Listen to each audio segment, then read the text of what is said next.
Hai, Assalamualaikum warahmatullahi wabarakatuh. Teman-teman sekalian, selamat datang di webinar produktivitas.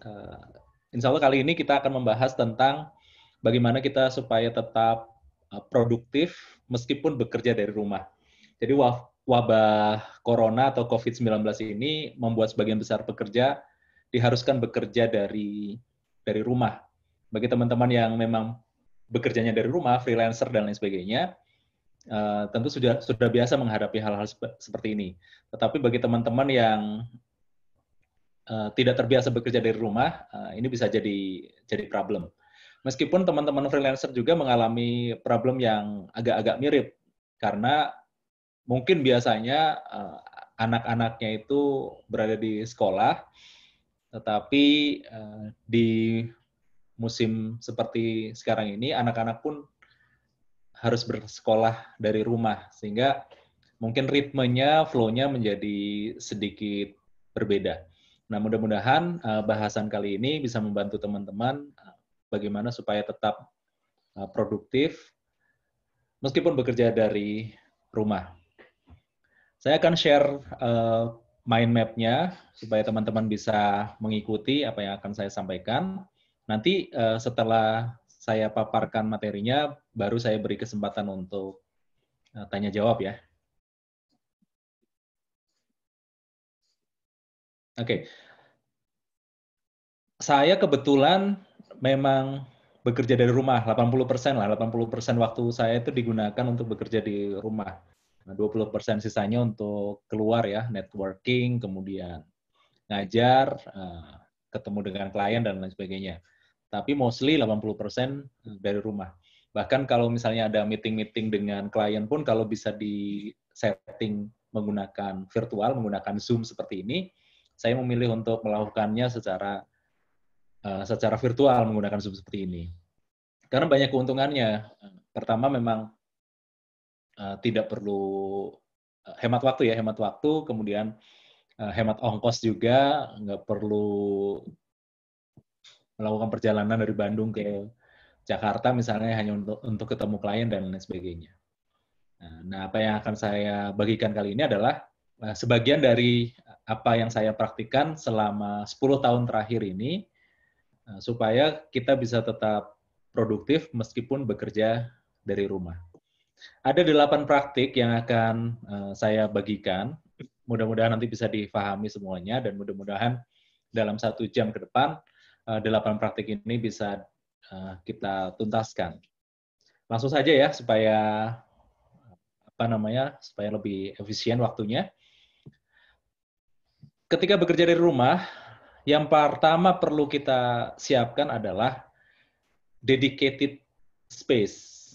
Apa itu dedicated space? Dedicated space ini sebuah tempat khusus yang memang kita dedikasikan untuk bekerja. Jadi jangan bekerja di tempat yang berpindah-pindah atau di tempat-tempat yang biasa kita gunakan untuk aktivitas lain. Misalnya di kamar tidur atau misalnya di ruang hiburan, ruang keluarga seperti itu ya. Kita perlu pisahkan tempat kerja kita pada saat kita bekerja di rumah. Kenapa ini penting? Karena begini, otak kita ini adalah pengenal pola. Jadi otak kita itu pengenal pola. Pada saat kita berada di ruang tidur, kamar tidur misalnya, maka mode otak kita itu mode untuk beristirahat, bukan mode untuk bekerja. Sehingga pada saat kita bekerja di tempat tidur, yang terjadi adalah otak kita tidak bisa fokus. Karena apa? Modenya bukan mode untuk bekerja, tetapi mode untuk beristirahat. Demikian juga pada saat kita misalnya di ruang keluarga atau ruang hiburan, di mana di sana misalnya ada televisi berlayar lebar misalnya. Otak kita juga tidak akan bisa fokus untuk bekerja. Karena apa? Modenya adalah mode untuk bersantai, modenya untuk menerima hiburan, mode pasif bukan mode untuk aktif. Maka kita perlu mendedikasikan sebuah tempat supaya otak kita mengenali bahwa kita sedang dalam mode bekerja. Lingkungan kita benar-benar mempengaruhi perilaku kita. Jadi kalau kata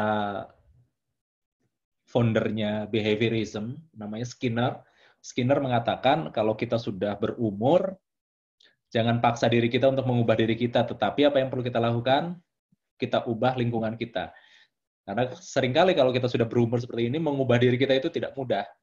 Maka yang perlu kita lakukan supaya kita bisa mengubah perilaku adalah mengubah lingkungan di sekitar kita.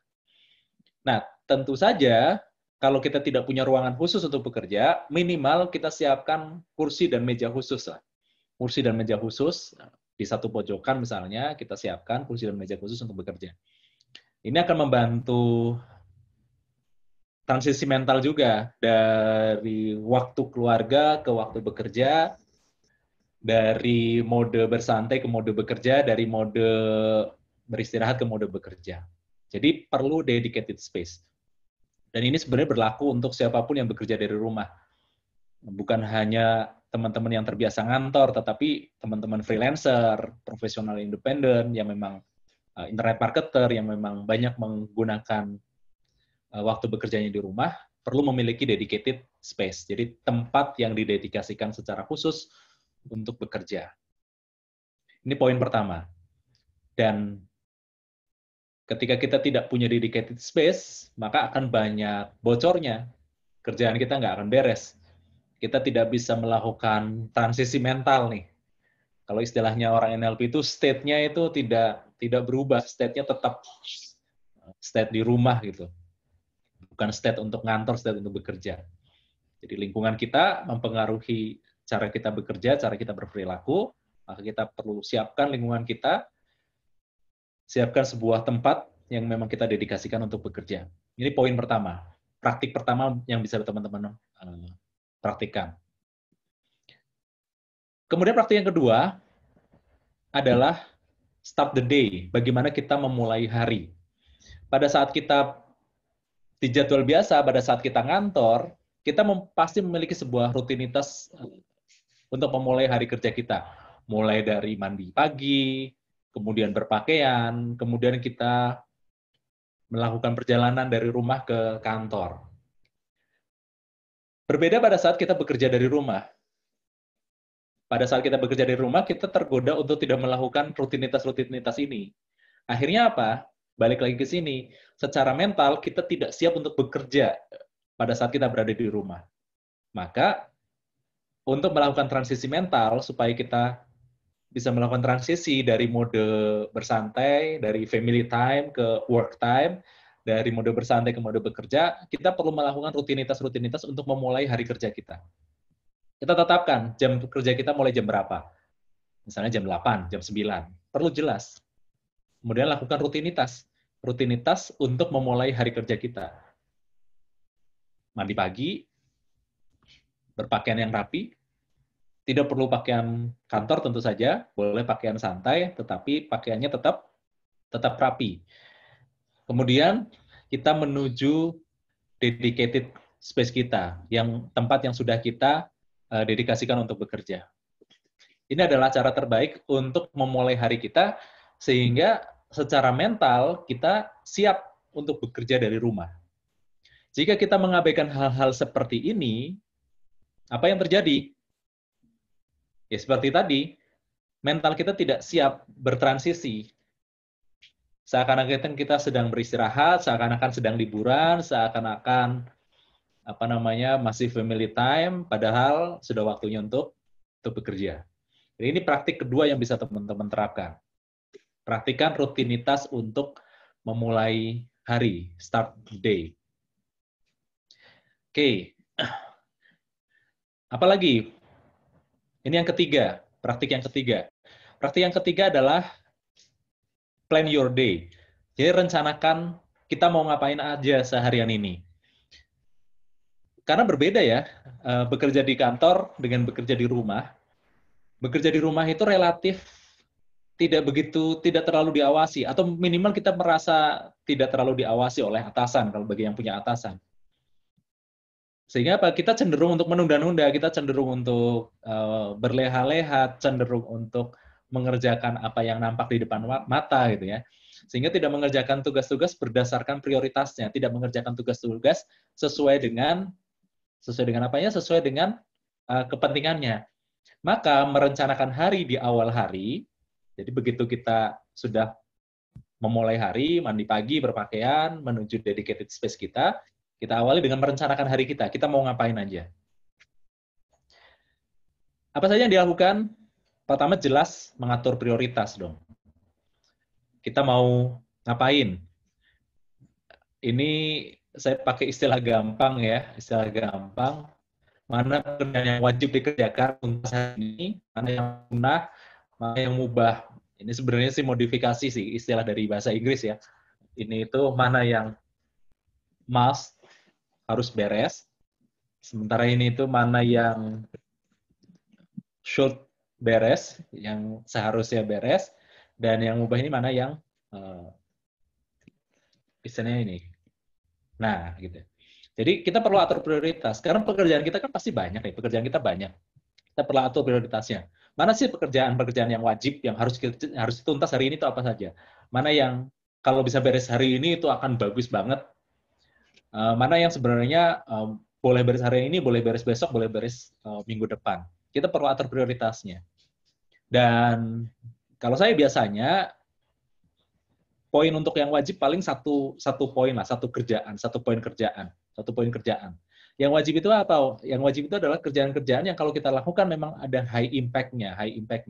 Jadi bukan sekedar sesuatu yang mendesak, tetapi memang sesuatu yang sangat penting, sehingga kalau kita kerjakan, impact-nya besar. Misalnya bagi penulis seperti saya, prioritas yang wajib adalah menulis. Ini wajib. Jadi itu harus dikerjakan, harus ada. Sementara poin-poin yang sunnah biasanya saya buat 2 poinan lah, sekitar 2 poin.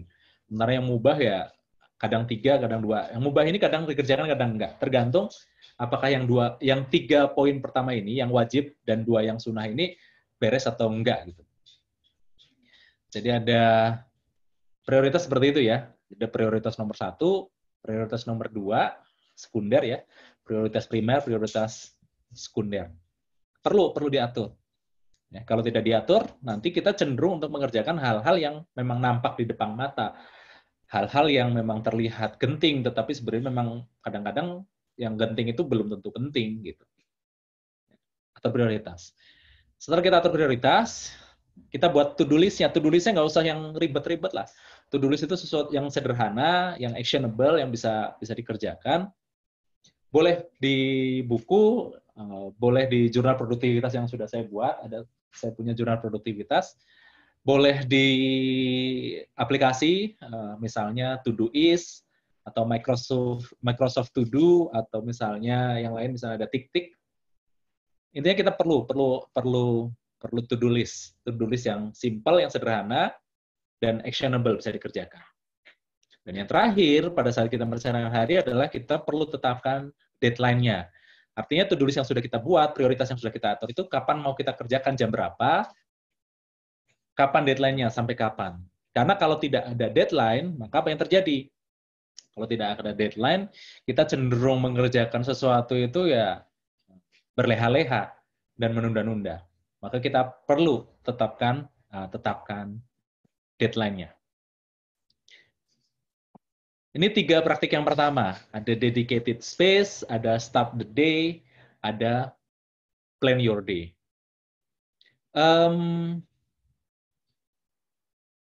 Kira-kira apa yang teman-teman pikirkan tentang 3 praktik ini?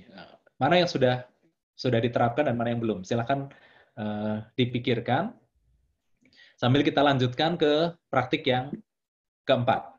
Praktik yang keempat apa? Praktik yang keempat adalah bekerja secara terfokus. Bekerja secara terfokus.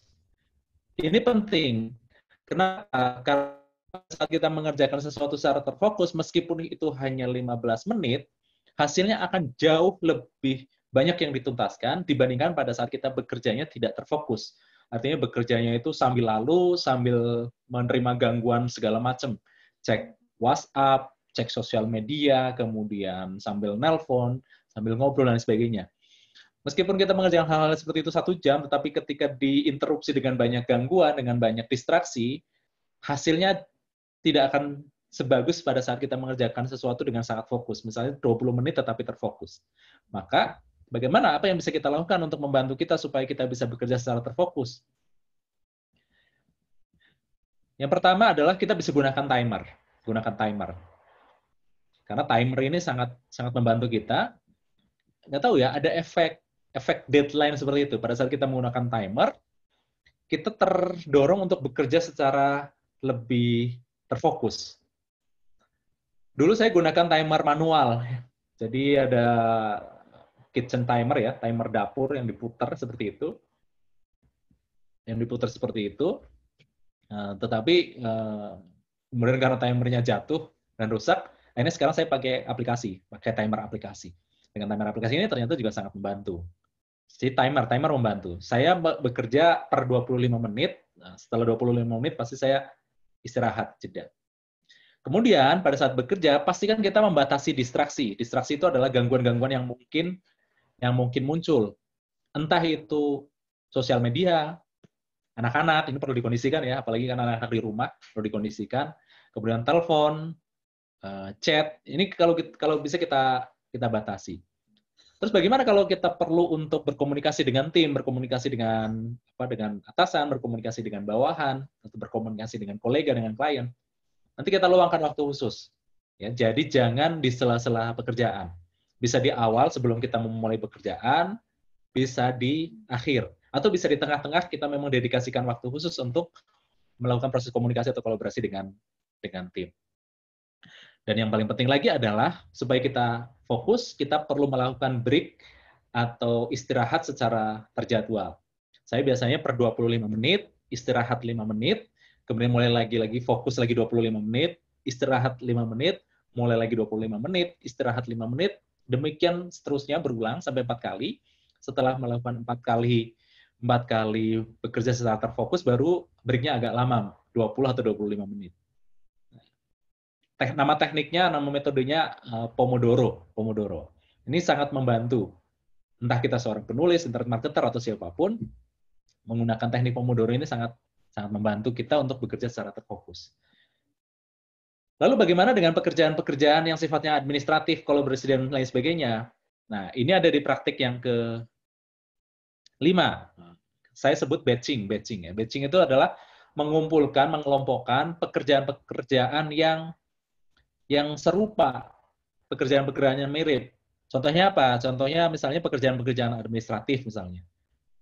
Mirip kan? Atau misalnya menjawab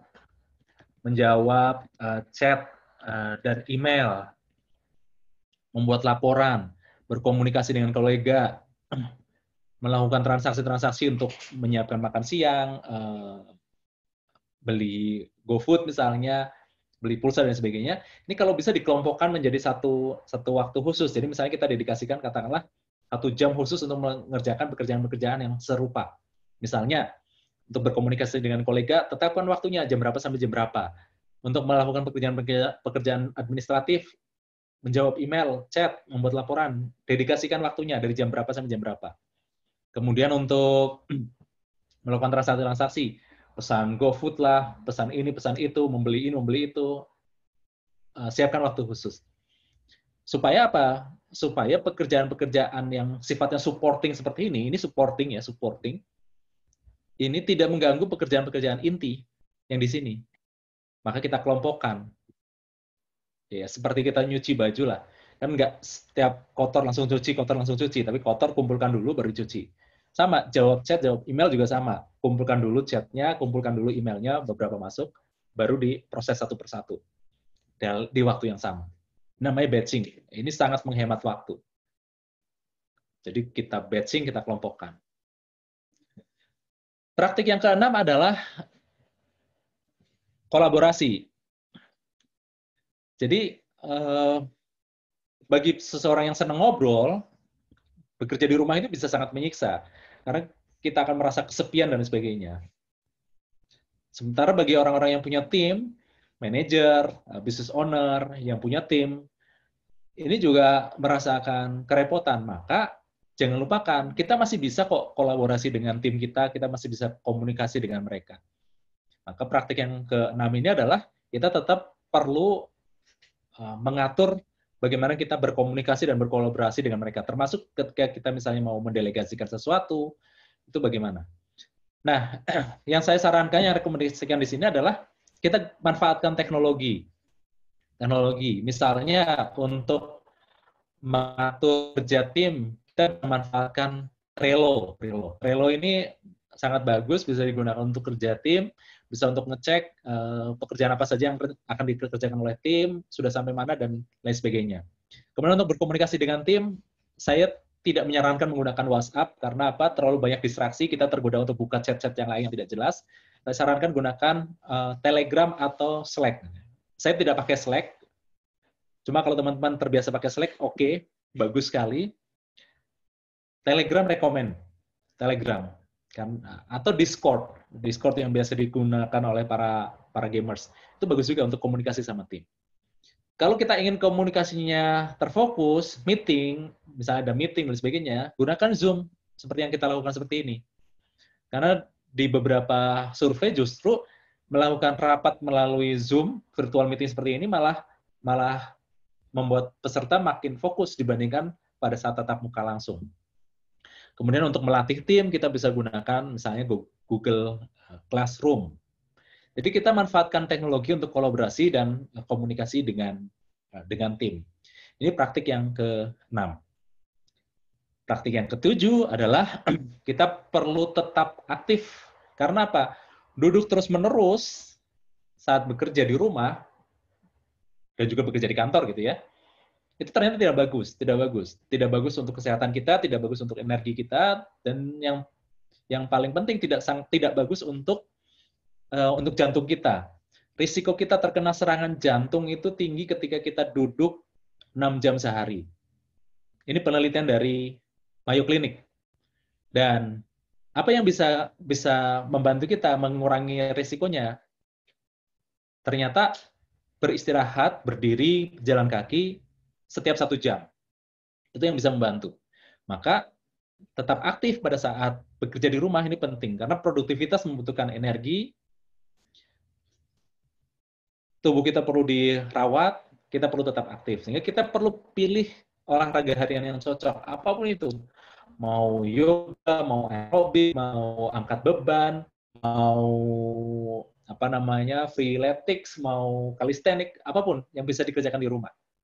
Manfaat lainnya adalah karena pikiran dan tubuh ini satu kesatuan, maka supaya pikiran kita tetap tajam, pikiran kita tetap jernih, kita juga perlu olahraga secara rutin.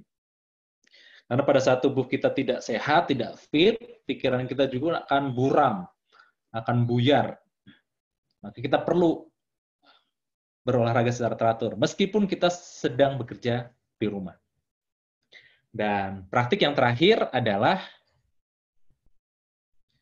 kalau tadi ada bagaimana kita mengawali hari, di praktik yang terakhir ini adalah bagaimana kita mengakhiri hari. Perlu jelas batas antara jam kerja dengan jam keluarga.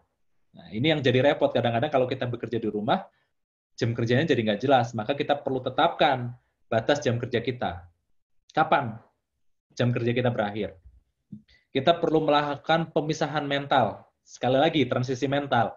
Dari work time, jam kerja, ke family time, ke waktu keluarga. Ini juga yang membuat saya ngotot untuk merekomendasikan teman-teman memiliki dedicated space. Karena pada saat kita memiliki dedicated space, itu jelas. Pada saat jam tertentu, kita tinggalkan dedicated space tersebut. Misalnya kita selesai kerja jam berapa? Jam 5, setelah jam 5 kita keluar dari tempat kerja kita.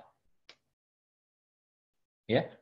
Jangan pakai lagi, jangan dipakai untuk nonton YouTube, jangan dipakai untuk nonton Netflix dan lain sebagainya. Kenapa? Karena itu dedicated space yang memang kita gunakan untuk bekerja. Ini cara kita mengakhiri hari. Ya. Jadi kurang lebih ada 8 ini. Ada 8 praktik yang bisa teman-teman praktikkan, mulai dari menyiapkan tempat khusus untuk bekerja, kemudian mengatur bagaimana memulai hari kerja teman-teman sekalian, merencanakan hari teman-teman, mengatur prioritas, to-do list, jadwal, kemudian bekerja secara terfokus, mengelompokkan pekerjaan-pekerjaan yang low impact, pekerjaan-pekerjaan yang sifatnya hanya supporting, dalam satu waktu khusus, kemudian berkolaborasi menggunakan teknologi, Trello, Slack, Zoom, Google Classroom, dan sebagainya, kemudian tetap aktif, artinya jangan berleha-leha terlalu banyak duduk, dan pastikan waktu definitif, ini kapan selesainya kerjaan kita. Ya, mudah-mudahan ini jadi gambaran besar dulu bagi teman-teman untuk mendapatkan gambaran bagaimana supaya bisa tetap produktif di tempat kerja. Mohon doa juga mudah-mudahan masing-masing poin ini bisa dibahas lebih detail di webinar-webinar berikutnya. Karena ini kalau didetilin ini panjang nih. Bagaimana menyiapkan dedicated space itu ngaturnya bagaimana, start the day itu baiknya bagaimana, rutinitas hariannya bagaimana. Ini sebenarnya masih panjang ilmu terkait bagaimana kita bisa produktif meskipun bekerja dari rumah. Tapi untuk awalan, untuk pengenalan awal ini, saya rasa cukup dulu. Mudah-mudahan dapat gambaran besarnya dulu. Kurang lebih, kalau kita mau produktif di rumah, ini hal yang perlu kita perhatikan. Dan saya belum bahas tentang bagaimana mengelola anak-anak, karena anak-anak kan sekolah di rumah ya. Bagi beberapa orang masih agak kerepotan dan sebagainya. Kurang lebih seperti itu dulu ya. Sekarang kita diskusi. Silakan bagi yang mau bertanya, acungkan tangan. Di situ ada fitur untuk mengacungkan tangan. Boleh diacungkan tangan atau ajukan pertanyaan lewat chat. Monggo, dipersilakan. Oke, ini ada pertanyaan dari Teh Ratna Latifah. Untuk mengevaluasi pekerjaan kita hari itu, kita bisa menggunakan apa? Bebas saja sih sebenarnya sih. Pakai Excel bisa. Jadi misalnya di Excel kita catat aja, Excel atau Google Sheet ya. Kita catat aja yang mau kita evaluasi hari itu apa saja gitu kan. Kalau saya misalnya yang saya evaluasi cuma 2, jam kerja, jam nulis, berapa banyak nulis hari itu. Yang kedua adalah berapa kata yang dihasilkan. Pakai Excel enak, jadi tinggal apa namanya, tinggal bikin kolom-kolom hari ini ngerjain apa, berapa lama. Bisa seperti itu. Yang kedua bisa pakai notebook ya, buku catatan. Saya ada beberapa contoh. Dek, ambilin ini, Dek. Jadi misalnya kita bisa pakai notebook semacam ini ya. Notebook semacam ini juga enak. Kita tinggal tulis saja, tinggal tulis yang mau kita evaluasi apa saja dan lain sebagainya. Jadi enak juga. Ini saya buka misalnya salah satu halaman gitu ya. Ini tanggal, nggak kebaca ya, nggak kelihatan. Jadi misalnya upload video materi, jadi semacam checklist. Karena checklist atau to-do list ini kan bisa membantu untuk 2 hal, satu untuk merencanakan, yang kedua untuk evaluasi. Kurang lebih seperti itu ya. Pertanyaan berikutnya adalah susah konsisten dengan jadwal, mohon berikan contoh jadwal yang bisa direalisasikan. Nah, kenapa jadwal itu menjadi susah? Biasanya karena jadwalnya terlalu kompleks biasanya. Kalau saya bikin jadwal itu simple, sederhana, nggak terlalu repot. Jadi misalnya gini, dari misal ya, jadwal hari ini aja deh, jadwal hari ini.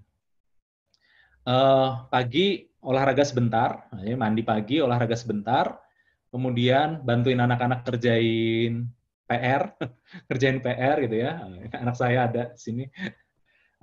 Bantu anak-anak kerjain PR gitu kan, sampai jam 9.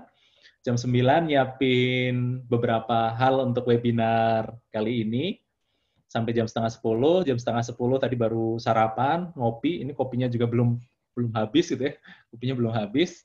Nah, jam 10 sampai jam 11 webinar ini. Nah, jam 11 sampai 12 nanti upload hasil webinar ini beserta posting posting YouTube-nya, posting blog-nya, sama posting e-book-nya gitu.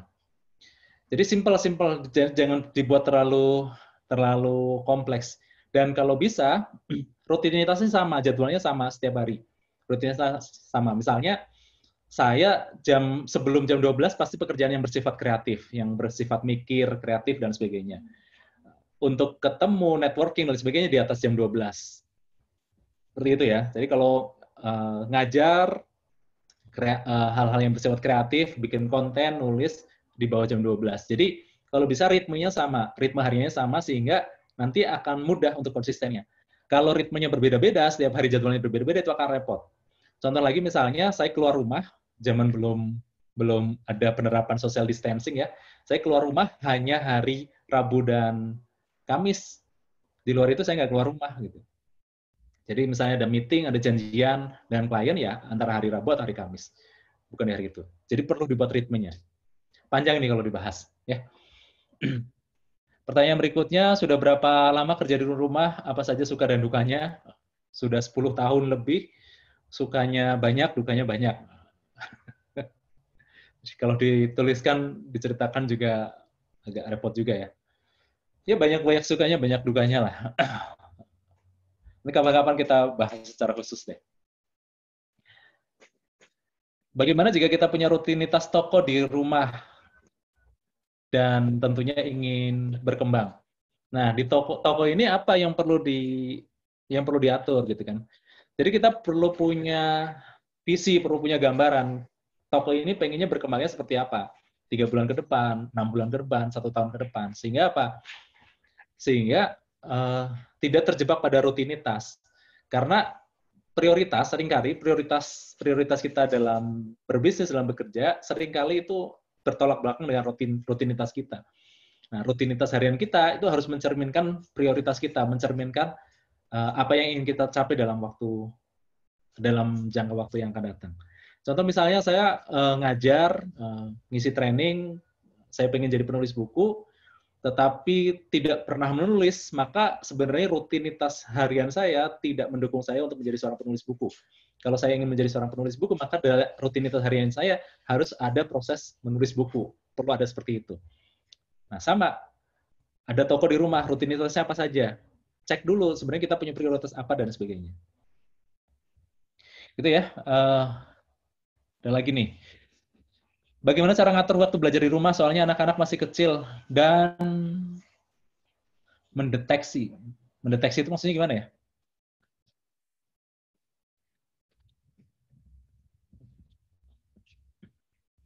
Anak-anak itu fokusnya nggak bisa lama. Jadi kalau misalnya mau belajar, kalau bisa diatur aja misalnya 20 menit, setelah itu break, nanti belajar lagi 20 menit, break, 20 menit, break gitu. Breaknya harus agak banyak kalau untuk anak-anak. Jadi memang apa namanya, kemampuan untuk memberikan atensinya berbeda dengan kita, orang yang sudah dewasa. Simpelnya gitu ya, simpelnya. Rekomendasi buku untuk meningkatkan produktivitas ketika bekerja dari rumah. Kalau rekomendasi buku, hampir semua buku tentang produktivitas ya bahas tentang itu. Ya, ambilin buku itu Kak. Ini, yang putih. Ya, sebelahnya. Nah, misalnya salah satu yang bagus banget ini. Ini salah satu bagus banget. Jadi 15 rahasia yang orang-orang sukses ketahui tentang mengelola waktu. Ini bagus. Walaupun sebenarnya ini bisa diterapkan umum ya, untuk banyak aktivitas, tapi kalau teman-teman yang bekerja di rumah juga bisa terapkan yang ada di sini. Kuncinya butuh disiplin. Ya, betul disiplin. Disiplin itu bisa dilatih. Disiplin, bangun sistem, ciptakan struktur untuk mendukung supaya kita lebih mudah untuk disiplin. Supaya bisa fokus, susah konsisten untuk menyelesaikan to-do list. Ya dilatih. Paling simple pakai time. Masih belum bisa fokus 25 menit, perpendek misalnya hanya 20 menit atau hanya 15 menit gitu. Nah, tapi intinya perlu dilatih. 15 menit masih susah, fokus 5 menit ya, ngerjain sesuatu 5 menit tanpa diganggu apapun. Tanpa notifikasi, tanpa sosial media, tanpa chatting, tanpa ngobrol dan sebagainya. Jadi fokus mengerjakan itu. Intinya perlu dilatih ya. Lebih rekomendasikan mana, nulis planning atau to-do list di digital atau di buku? Dua-duanya recommended, yang penting bikin. Ya, ada orang yang senangnya di digital, ada yang senangnya di buku. Ada siapa ya? Saya lupa ya. Eben Pagan atau siapa ya? Eben Pagan kalau nggak salah. Eben Pagan, dia kalau planning itu di digital, tetapi kalau untuk evaluasi di buku. Ya, sebenarnya ini masalah masalah preferensi sih. Masalah preferensi. Kita lebih suka mengerjakannya di mana. Saya sendiri karena orangnya bosenan, ganti-ganti. Kadang pakai digital, kadang pakai buku gitu. Karena memang kebetulan pekerjaan saya tidak terlalu banyak membutuhkan planning yang complicated. Aktivitas harian saya itu relatif sama beberapa tahun terakhir ini. Ya, nulis, ngajar, bikin materi, promosi, nulis, ngajar, bikin materi, promosi, cuma gitu-gitu aja gitu. Jadi nggak terlalu complicated lah. Nanti tinggal disesuaikan aja. Kalau memang teman-teman sukanya digital ya silahkan pakai digital. Kalau senangnya nulis di buku manual ya pakai manual. Pertanyaan dari Mas Rino, pekerjaan kreatif di bawah jam 12 ini berhubungan dengan willpower kah? Iya, betul, berhubungan dengan willpower. Jadi ada penelitian bahwa otak kita itu sangat kreatif, kemampuan kognitif kita itu sangat tinggi 2 jam setelah kita melek. Jadi kalau misalnya kita melek banget jam 5, maka jam 6 dan 7 itu kemampuan kognitif kita paling tinggi. Makanya ini kita manfaatkan untuk mengerjakan hal-hal yang sangat penting dalam hidup. Jangan digunakan untuk hal yang sia-sia, misalnya untuk cek sosial media, chatting, dan sebagainya. Lebih baik kita gunakan misalnya untuk menulis misalnya, atau untuk berpikir, ngumpulin ide, nyelesain masalah-masalah yang penting. Itu jauh lebih penting gitu ya. Kang Aji, apakah akan di-share file mind map-nya? Ya, insya Allah nanti saya share via email ya, via email. Nanti saya upload juga di blog deh, insya Allah. Kemudian saya suka tema pengembangan diri, saya baca buku Productivity Hack punya Pak Darmawan Aji, dan sekarang sedang baca buku 12 Week Plan. Kenapa belum bagus-bagus ya ngatur jadwal dan konsisten? Apalagi sekarang jadi tim marketing agak bingung ngatur prioritas. Mohon pencerahan. Balik lagi ke latihan sebenarnya. Latihan kemudian sambil ngenali diri kita. Jadi diri kita itu tipe-tipe yang seperti apa? Memang ada beberapa orang yang memang sulit untuk disiplin untuk menjalani aktivitas sesuai dengan jadwal. Kalau kita sudah tahu bahwa kita kurang disiplin dalam menjalani jadwal yang sudah kita buat, maka kita perlu bikin sistem untuk mendukung kita supaya kita lebih mudah untuk disiplin gitu. Saya sendiri sebenarnya bukan orang yang disiplin banget, makanya saya ngandelin habit, saya ngandelin kebiasaan. Saya identifikasi sebenarnya saya perlu punya kebiasaan harian apa saja sih yang kalau saya lakukan berulang-ulang akan mencapai hasil yang diinginkan. Contoh misalnya di marketing. Marketing hariannya apa? Kalau saya ngobrol sama marketer-marketer yang hebat, yang harus dilakukan setiap hari adalah bikin copywriting. Kalau bikin copywriting tiap hari, itu ternyata bagus. Beberapa lagi merekomendasikan ada beberapa aktivitas ya, mulai dari filling the pipeline, ngumpulin prospek, kemudian ada follow up, ada sales conversation, ada close the sale. Cuma 4 aktivitas. Nah, kita perlu tahu sebenarnya aktivitas yang high impact di pekerjaan kita itu yang mana gitu. Dan itu dijadikan kebiasaan. Kalau sudah jadi kebiasaan, kita nggak bergantung lagi sama jadwal. Tetapi kalau kita nggak punya kebiasaan, ya kita akan bergantung terus sama jadwal. Dan seringkali kita nggak konsisten dengan jadwal yang sudah kita buat. Jadi, kuncinya adalah bangun kebiasaan, latihan. Setelah 3 bulan lah, nanti kita akan terbentuklah kebiasaan. Dan jangan berambisi untuk membangun langsung banyak kebiasaan sekaligus. Bangun kebiasaan satu persatu aja. Di sela waktu istirahat yang hanya 5 menit, biasanya melakukan apa saja? Ya, berdiri, jalan. Saya karena senang bela diri ya, biasanya gerakan jurus, 1-2 jurus ya, biasanya seperti itu. Intinya ada gerakan fisik, jadi jangan diem, duduk.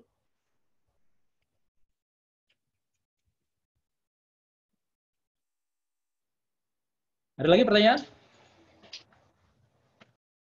Oke, ada pertanyaan lagi. Pengalaman menggunakan aplikasi Zoom ini recommended kah? Karena saya baru baru buat meeting dengan tim. Ya kalau selama saya pakai sih rekomen.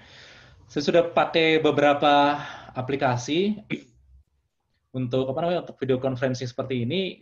Yang paling enak sampai saat ini Zoom sih, menurut saya ya, preferensi pribadi.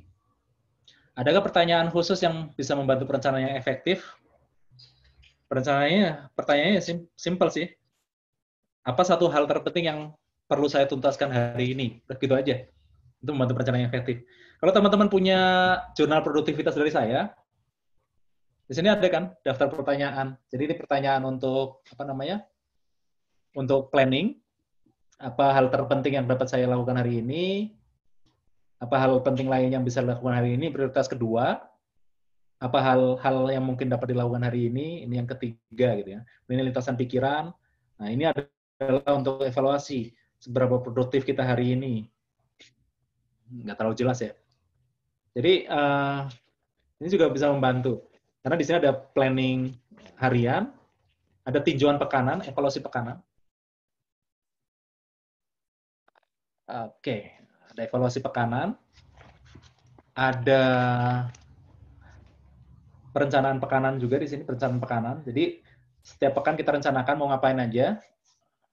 Ini lintasan pikiran pekanan, ini jadwal kalau misalnya lebih senang manual, tapi kalau lebih senang pakai Google Calendar, pakai Google Calendar saja.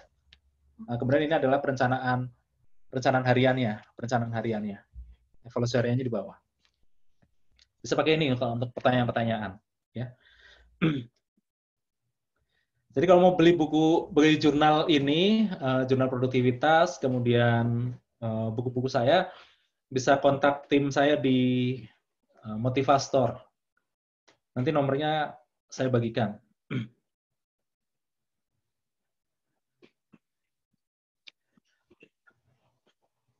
Teknik Pomodoro ini digunakan agar kita bisa fokus dalam mengerjakan sesuatu. Ya, betul. Jadi agar kita bisa fokus dalam mengerjakan sesuatu. Nanti linknya saya bagikan lewat email. Saya sempat nulis tentang Pomodoro cukup banyak. Bagaimana mengatasi plan yang berubah-ubah? Jadi belum beres satu, melakukan yang lain lagi, terlalu banyak plan dan rasanya ideal semua. Ya cara ngatasinya perlu nurunin ego. Jadi perlu nurunin ego, ngendaliin nafsu lah sebenarnya lah. Ngendaliin nafsu supaya apa? Supaya kita lebih tenang gitu loh, lebih tenang. Karena biasanya banyak berubah-ubah plan ini karena kita memang entah kita banyak ide atau karena kita memang ambisius, tetapi kurang terencana. Di buku Mindful Life tuh banyak loh bahasan-bahasan tentang itu supaya kita lebih fokus, lebih tenang dalam mengerjakan sesuatu. Kalau ada pertanyaan lain silahkan ya. Oke, ini ada pertanyaan lagi dari Bang Stefanus Honorus. Bisa share sedikit pengalaman menggunakan Trello? Oke, mungkin saya share aja ya. Board Trello saya. Jadi di Trello, kurang lebih penampakannya seperti ini. Penampakannya seperti ini. Jadi ini adalah tim kita, family, kemudian ada Indonesia NLP Society Bandung Chapter, Jakarta Chapter, Leader, Das Learning, Motivastor, Reseller Motivastor. Nah, jadi nanti di sini kita bisa klik, ya, bisa klik. Contoh misalnya saya gunakan Trello misalnya pada saat ada project NLP Conference. Waktu itu yang handle adalah NLPS Bandung Chapter. Nah, kita lihat ya, ini NLP Conference 7. Maka di situ akan ada aktivitas-aktivitasnya, apa yang perlu di-prepare, marketing, dan sebagainya. Jadi kalau ini sedang dikerjakan, dipindahkan ke sini, dan seterusnya. Jadi bisa digeser-geser. Yang sudah tuntas, misalnya yang sudah tuntas, simpan di sini. Ya. Jadi ini bisa dikerjakan, dan di situ ada timnya, siapa yang mengerjakan, dan sebagainya. Jadi kita bisa gunakan Trello untuk seperti ini. Kita juga bisa gunakan Trello sebenarnya untuk diri sendiri. Jadi untuk planning sendiri gitu ya. Misalnya di sini saya punya board namanya Live. Ini the most important yang perlu saya tuntaskan. Maksudnya prioritas saya itu ini aja gitu ya. Kemudian ini peran-peran di pekerjaan saya. Ini project list yang sedang dikerjakan. Ini yang harus dikerjakan, ini yang akan segera datang, ini yang pekan ini harus dituntaskan. Jadi ada banyak lah manfaatnya kita menggunakan Trello gitu ya. Nah, kurang lebih seperti itulah. Nanti kita bahas lebih detail lah ya penggunaan Trello.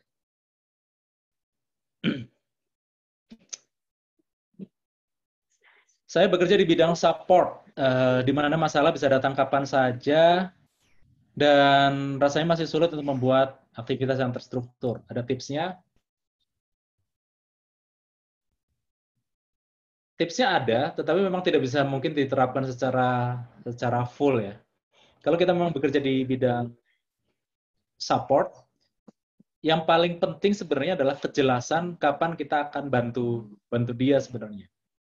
Artinya kalau misalnya kita mau tunda, oke, nggak apa-apa. Misalnya ada masalah teknis yang perlu dituntaskan.